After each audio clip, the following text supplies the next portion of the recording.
Ladies and gentlemen, boys and girls, children of all ages, welcome to the channel World of Wrestling, here today to discuss about WWE Raw, January 31st, 2022. So I sat through the entire show. That's right, folks. I sat through 3 hours. I was able to skip, go ahead, do whatever the hell I wanted. And my gosh, was it disgusting. I literally listened to JD's podcast for Off the Script about the news and rumors of what was going on behind the scenes from the Royal Rumble today. And he said that Raw was at somewhat of a decent show. I have to totally disagree with JD from New York 206. This was a fucking terrible show. Now, one thing mattered to me. AJ Styles, Rey Mysterio, good match. But at the end of the day, guys, let's get real. Not one superstar, not even the veterans on this program, mean anything anymore. Their value has completely dropped. Ronda Rousey was the main focus at the end of the show, and Brock Lesnar and Bobby Lashley was the other focus of the show. Outside of those two things, and even after Ronda Rousey did her thing with Becky Lynch at the end of the show, it fell flat on its face. Literally, I hate Becky Lynch now. Becky Lynch sounded the worst she has ever sounded in her whole entire career. I absolutely dislike her big time. Big time Bex is big time hate. That's what I have for her. Big time hate. I can't stand her. And I don't dislike her because of her heel role, because her heel role is inconsistent. 1 minute she's the face, and then the next minute she's a heel. She sounds like she's got a bipolar syndrome problem. You have Lita come out challenging her for her Raw Women's Championship for the Elimination Chamber at Saudi Arabia. I got one question. Why can't we get Charlotte Flair defending the Women's Championship on Smackdown against Lita? Lita and Charlotte had some kind of thing going on Smackdown a couple of weeks before the Royal Rumble. So why the hell aren't we getting a Lita versus Charlotte Flair feud instead? Makes no sense to me. Also, Ronda Rousey refused to give an answer last night on Monday Night Raw of who she wanted to face for WrestleMania. She said she'll make her final decision on Smackdown. Now, obviously, some of the rumors that are going around is Ronda Rousey is going to challenge Charlotte Flair for the SmackDown Women's title. What makes no sense to me on doing that is, as you can tell, I'm tired from just watching Monday Night Raw. That's why I'm yawning as I'm doing this review.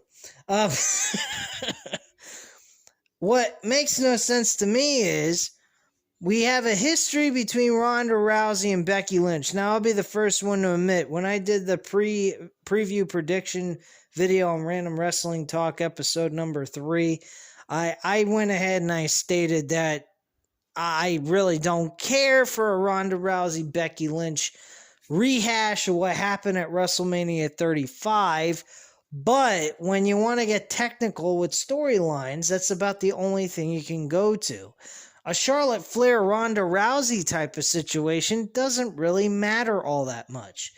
Now, they could do something else, which they might, and it looks like they're going to be doing this with the Men's World Championship. They could have Ronda Rousey challenge Charlotte Flair for the SmackDown Women's Championship, not at Mania, but at the Elimination Chamber pay-per-view. Have her beat Charlotte Flair for the Women's Championship. Have Becky Lynch retain her title against Lita. And then we get Ronda Rousey versus Becky Lynch for the SmackDown and Raw Women's Championship to crown an undisputed champion and finally get rid of the entire brand split. Now, the tag team titles, I mean, they could just do that on a Raw or SmackDown show and unify the tag titles. It doesn't have to be at WrestleMania. So I wouldn't even care for that all that much. I mean, even putting the tag team divisions together ain't going to make a huge difference either. The tag team division is just absolute garbage to begin with. They need to do a complete overhaul, bring some of the NXT stars from the tag team division from there and bring them onto the show, to the main roster very slowly so that NXT actually has a tag team division. Not that I really know much about their tag team division anymore. Tag team division with Triple H was a whole lot better than this shit. But whatever. I don't know. I really don't care anymore at this point. I think the whole thing's a fucking walking pile of shit. Anyway, yeah, I think maybe they could go the direction I just stated. Have Ronda Rousey challenge Charlotte Flair for the Smackdown Women's Championship at Elimination Chamber, beat her for the title, and Becky Lynch retains her title against Lita. Lita gets her big moment in front of a humongous crowd in Saudi Arabia, and the Saudis get what they want in the women's wrestling portion of things. Brock Lesnar was added to the World Championship match that's taking place in the Elimination Chamber match itself. So he's one of the participants in this match. He was instated, put into the fucking match. I gotta learn how to talk. But yeah, he was put into the Elimination Chamber match, granting him the shot for the WWE Championship for Raw, and he's also challenging Roman Reigns for the Universal Championship. So, if anyone thinks that Bobby Lashley is retaining this title, they are a bunch of morons. He is not retaining the title. Brock Lesnar is getting the title back. The whole thing is a loop-de-loop, roundy-round load of bullshit that should have never been. Really, it shouldn't have. Personally, we should have had Brock Lesnar retain his WWE Championship. Bobby Lashley should have never been champion. Roman Reigns should have retained his title. And we should have had Roman Reigns versus Brock Lesnar, title for title. The Royal Rumble winner chooses one of those two combatants. Roman Reigns and Brock Lesnar face each other for their championship to unify the titles. And then they move on to the next night where they face the challenger of the Royal Rumble who won it for the WWE/Universal Championship. That's what I would have done in the first place. I would have been had Brock Lesnar say, you know what? I'm tired of Roman Reigns. You could have had Roman Reigns claiming, hey, I'm the best in the world, the best world champion here in WWE, which he's done in the past, and he could make remarks about Brock Lesnar and all that shit after the Elimination Chamber, say he's the best of the best, and yada, yada, yada. And Brock Lesnar could take offense to that and have Brock Lesnar go ahead and challenge him for the WWE Universal Championship and have them both defend their titles. And also the Royal Rumble winner is kind of left out in the colds going, what the fuck is this? I'm supposed to challenge one or the other. Now I got to face both of them.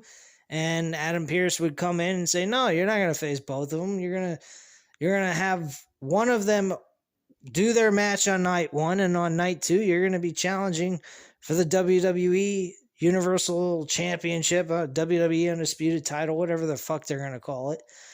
And do that. That's what I would have done. It would have made it interesting. It would have made it really kind of crazy, unpredictable. People would have been a little bit kind of wondering where does the Royal Rumble winner go at this point. But the problem with the concept of what I'm bringing up is they had nobody suitable to win the Royal Rumble. There was nobody in that Royal Rumble match in the men that were even suitable to win. Clearly, there was nothing there. AJ Styles wouldn't have been a good choice. AJ Styles, yes, is a magnificent performer, but the problem is he had no good build going into the Royal Rumble pay-per-view match.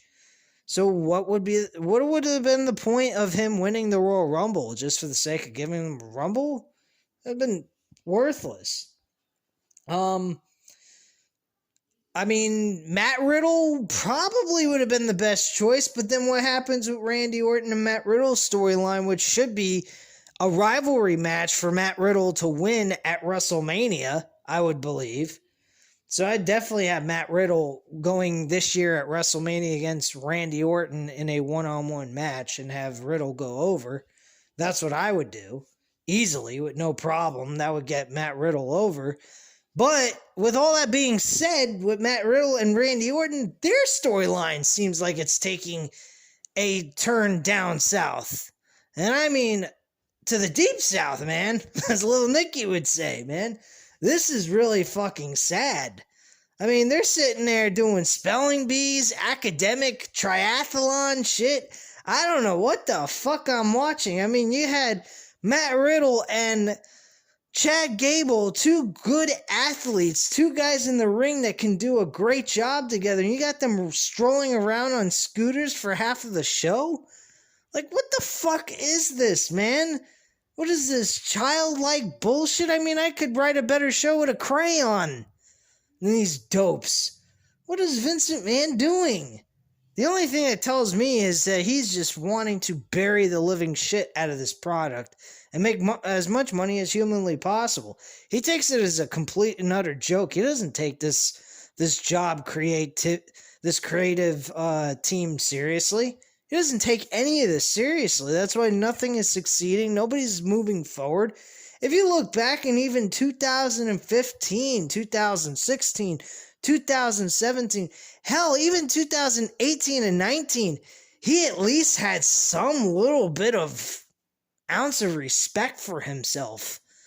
I mean, I could sit through a 3-hour show sometimes and enjoy it. Sometimes I didn't.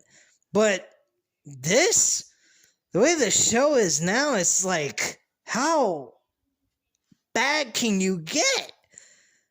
I mean, you're doing limbo and you're setting the bar so damn low, it's nearly breaking your fucking back. If you want to take that analogy or metaphor from what I just stated. I mean, his level of, standards has dropped so fucking low. If you did a limbo, you would break your back. I mean, this guy is sick.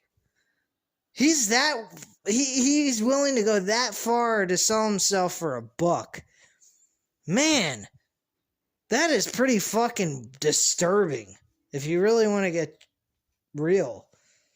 What a joke. Matt Riddle and Chad Gable, two guys that could have been doing something more constructive on this show. They're running around on a fucking scooter.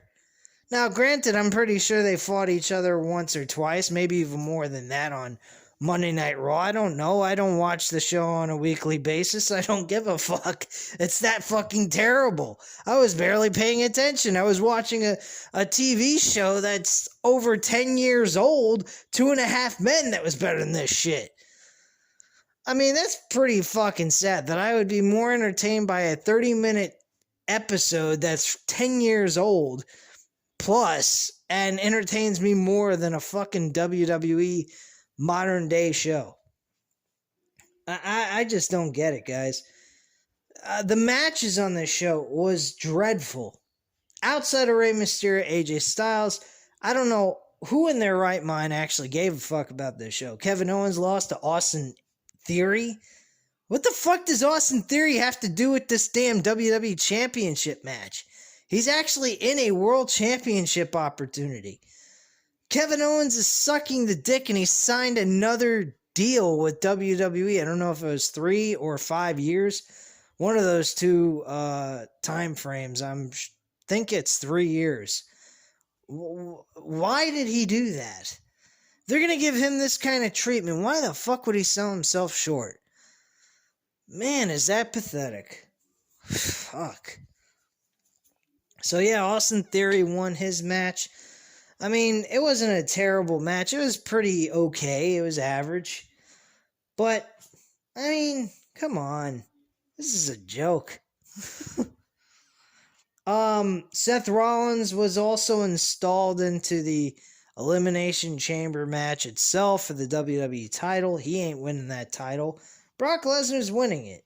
There ain't no doubt about it. There's no questioning. He is winning that championship. Matt Riddle is also placed into the Elimination Chamber match. He won his match against Otis tonight, or last night, and won his match. So that got him qualified, I guess. I don't know why Otis would actually qualify for a match like that. He is nowhere near the caliber Matt Riddle is, but whatever. What a fucking joke, man. AJ Styles is now part of this after he beat Rey Mysterio in a very good, entertaining main event match, which technically was the last match on the card. They just had a closing segment with Ronda Rousey. Carmella faced Bianca Belair, which was nothing. Rhea Ripley faced Nikki Trash, or Nikki ASH, almost a superhero. She should change her name to ASV, almost a supervillain, because that's who she's playing, a fucking heel. So she might as well change it to ASV. But you know, it's whatever. Fucking A, man. I am dumbfounded by what I watched here tonight. I'm glad I didn't actually sit through 3 hours of this shit. Holy fuck. And I'm gonna do that next week so that we can just discuss this fucking show on Tuesday night, so I don't have to cancel Random Wrestling Talk again on its normal everyday scheduled night, which is Tuesday night. That's when I usually been doing it, so I'll probably keep it that way. I'll notify you if I change the date or anything like I did tonight. But personally, guys, I just don't know what the fuck I just watched here tonight. I watched about 2.5 hours. I cut through the commercials. I didn't waste any time with that. About 2 hours and 12 minutes, somewhere around there, because I was able to cut through the commercials. But truthfully, guys, there was nothing on here that was even fun to watch. Even though I say that AJ Styles and Rey Mysterio's match was good, I didn't care for it at all. Yeah, Dolph Ziggler and Angelo Dawkins, who Michael Cole fucked up and called Angelo Hawkins. I don't know why the hell he called him that. I don't know if I called that out in my Royal Rumble review, but yeah, he botched that in the on the actual show. Called him Angelo Hawkins in the middle of the Royal Rumble match. What a joke, man. What a fucking joke. But yeah, Angelo Dawkins won against Dolph Ziggler. Dolph Ziggler is the ultimate fucking jobber of all jobbers. He's the complete opposite of what Shawn Michaels was when he was a wrestler. I mean, he's a Marty Jannetty fucking wannabe, I guess you could say, is what Dolph Ziggler is. But yeah, I mean, nothing really on this show stuck out at me like it was exciting. There was nothing fun about it. It just was it was worse than the Royal Rumble, if you really want to get honest. Outside of Brock Lesnar and Bobby Lashley's segment, AJ Styles and Rey Mysterio's match, the rest of this show you could toss up and throw in the trash. Ronda Rousey's segment wasn't all that big of a deal either. I didn't care for this. Oh, I'm not going to give you an answer until Friday night. Then what the hell did you show up on Monday night for if you're not going to make a decision? Becky Lynch's portion of that segment was god-awful. Did not care for it whatsoever. And then Lita adding on to the mix was just ridiculous. She's just saying, oh, you don't back down from challenges, right, Becky? And she goes, no, I don't back down from any challenge. I'm a fighting champion. That kind of bullshit. And she challenges her at the Elimination Chamber, and she kind of has like a moment of hesitation to even say yes to the match. I don't even think she did. I wasn't even paying much attention to it. The whole fucking thing was a joke. You have Ronda Rousey toss her on her ass, making her look like a fucking joke. like she's a paper champion. After all this time, get this, guys. After all this time, Becky Lynch has not been beaten once since she won the Raw Women's Championship. Okay? Since WrestleMania 35. Since WrestleMania 35, okay? She has never lost the title. She was stripped of the title because of pregnancy. She comes back, she wins the SmackDown Women's title because she was on SmackDown, then gets moved over to Raw. She passes over the title for the Raw Championship, and no one has beaten her or took the title off of her from SmackDown while she transferred over to Raw. So nothing changed for her. She's never lost the title to anybody, and the first day that Ronda Rousey's back, she tosses her like she's a fucking doll onto the mat like a lump of crap. Like the whole thing that happened between her and Ronda Rousey at WrestleMania 35 was a fucking fluke. So all these years, she's the champion. You're getting this idea that she's this great champion that can't be beaten, and yet Ronda Rousey is able to do what she did, but she couldn't kick out of a fucking roll-up pinfall from Becky Lynch. And technically she did, but the referee never acknowledged it. Which don't tell me that was all planned out to actually happen and then plan years later to bring this about into the WWE television show. Give me a break. They don't think that far ahead. Trust me. If you don't believe me, watch their show. They have fucking storylines they don't even complete. They leave dead in its tracks. They don't finish it. They have no closing moment for those storylines. They just drop them like they never happened. I mean, this company is really terrible at completing storylines, starting storylines the proper way, everything. They can't plan ahead. They do everything at the last minute. I heard that they changed their plans 20 times in a 2-week period on what they wanted to do for the results of the matches at Royal Rumble. The eliminations, the actual match between Roman Reigns and Seth Rollins was partially changed. They were originally going to, I heard JD say that they originally were supposed to have Roman Reigns just, win over Seth Rollins originally, but they changed their mind. They didn't want Seth Rollins to look weak, so they had him pass out with his hands on the rope, and Roman Reigns gets disqualified or what have you, and then they just have Roman Reigns beat the living snot out of him with a chair.